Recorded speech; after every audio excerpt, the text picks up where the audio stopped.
Hi guys, ikaw ba ay nakakaranas ng ubo ng mahigit 2 linggo na? Nagkakaroon ka din ng lagnat, lalo na sa hapon at gabi?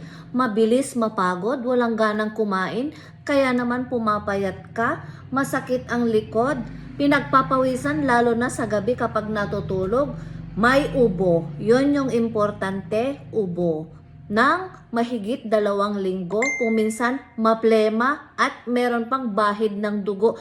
Naku, magpa-examine ka na sa amin. Dito sa RHU Santa Teresita or kung saang lugar ka man dito sa Pilipinas, lumapit ka lang sa inyong pinakamalapit na health center dahil i-examine nila kayo at bibigyan kayo ng libreng gamot sa loob ng 6 na buwan kung kayo ay magpa-positive sa mga tests. Ayan. So, alam nyo na kung anong diagnosis neto. Baka ikaw ay meron ng pulmonary tuberculosis. So, ano ang gagawin sa inyo?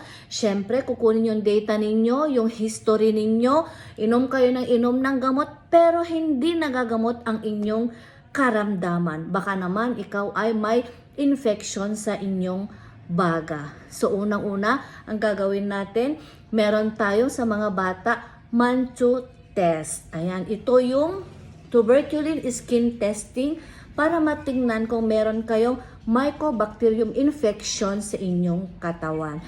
Kayo naman ay kailangan bumalik sa loob ng 3 hanggang 4 na araw upang sa ganun ay ma-examine kung ito ay meron bang induration sa inyong balat.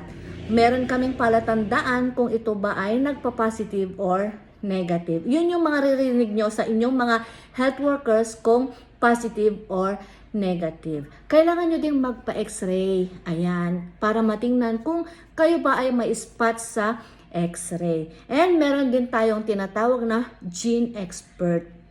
Ito yung ina-examine ang inyong plema. Ayan, guys. So, kung nag-positive ka sa skin test, tuberculin skin test or Mantoux test, kailangan i-confirm natin through x-ray. Yung gene expert naman guys ay para matingnan kung meron kayong resistance sa gamot. Ayan, so yung mga gamot natin libre sa loob ng 6 na buwan. Sa mga bata naman sa pediatric, meron tayong bagong update na hanggang 4 months lang kung sila ay responsive sa gamot at wala ng sintomas. So, kung nung unang panahon nakakahiya ang sakit na ito dahil ina-isolate sila tapos hinihintay na lang silang malagutan ng buhay, well ngayon, hindi na ito nakakahiya kasi meron ng gamot. Ayan guys, so libre ito sa loob ng 6 na buwan.